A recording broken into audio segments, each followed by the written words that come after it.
In today's video, I'm going to be telling you why the Sony A7IV remains my camera of choice. Alpha. Last year, I bought the Sony A7IV around February when it came out. I think, yeah, when it came out, and I've had no regrets. I love this camera mainly because of its hybrid nature, where it takes great photos and also takes great video. People often ask me like, oh, what about the FX30? What about this? Like, I've seen a lot of videos that have come out. People talk about different specs and different things. But I think when it comes to buying a camera, the main thing that you want to think about is your usage. What are you using it for? And the value that you get out of it. Because I think the A7IV costs more than the FX30.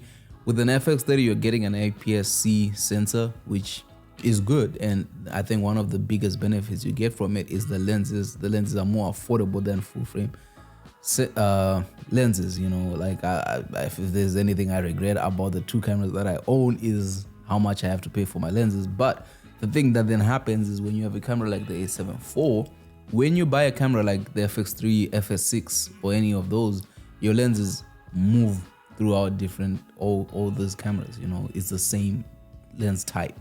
So it's easier to upgrade from where you are at. But one of the main things I like about this camera is when I'm shooting log right now, on my monitor, I have it in Rec 709. So I already know what this picture will look like. And also it works pretty well as a good B camera for the FX3 that I have when I'm doing professional shoots. This camera, other than just how it looks like, how it feels, how it operates, for me, you know, I've met people who complain about the Sony menu system. I'm like, I don't even understand what you're complaining about. Because with Sony, from my experiences, once you set your settings, you don't really have to touch them unless you give your camera to someone and they go in and finick with your settings. And it's like, damn, man, what did you even touch? You know, I remember my friend was like, hey, can you give me your settings for your camera? And I was like, bro, I don't even know what you're talking about. And we had to go through the entire setting system and looking like, I'm like, I don't remember when I set this, but it was, I said it and I liked it and I never touched it again. And that's the main thing. Like, I've never really used other cameras. Only other camera brand that I've really used was the Canon. And even then, I think it was quite simple. But I remember trying to use the C300s. Every time I'm on those the menu system, I'm like, I have no idea what I'm doing because it's so different from what we have on the Sony system, you know. I did a video where I say this is the perfect camera. I feel like it's still the perfect camera. I think the one thing that I wish I have for this camera to get the best out of it is better lenses than the ones that I have right now. I have the Sigma and the Helios. But other than that, it does the job for me, man. And I feel like going into 2024, I don't necessarily need to get any other camera. You know, I've seen the A7, I think R5 came out and stuff like that. Like, for me, I don't even see the need to upgrade to those cameras because you're like, it still does what I need it to do, you know. It shoots 4K. I sit down here, I take photos, I can use it for my professional work. For me as a camera, I don't even know how to answer the question like, okay, what separates something?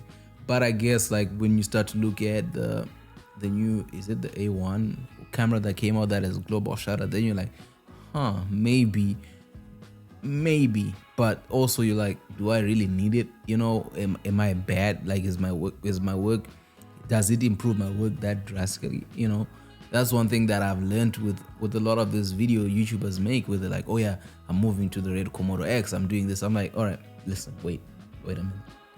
How much of my workflow and how much of the picture that I'm producing does this camera provide? Like, for me, if I'm to upgrade from, let's say, the FX3 to the FX6, one of those things you're thinking about is the variable filters and stuff like that. But if it doesn't significantly improve the workflow, then it's like, is it really worth it? And I've often been criticized, but I always say, like, for me, my brand of choice for cameras is Sony. Like, I like the way skin tones work. I like the low light performance, you know. I shot an entire short film without lights, you know. And, you know, I had challenges with it. Like, it's not recommended to shoot, especially outside in the dark without any lights. But the FX3 does it, the A7IV does it as well. Like, you can push your geo native ISO up and it works, but there are challenges with that in terms of style, you know. But other than that, I feel like for me with Sony, it does for me what I need it to do. Like, I have no complaints with my camera, the A7 IV. I'm not here to sell it, but I'm just telling you, as we move into 2024, if you're on the fence of which camera to get, I still say the A7 IV is probably the best camera out there right now, or you can wait for the A7V or stuff like that. But either way, whichever camera you get, what matters the most is your skills and how you use it to tell stories and to get to work.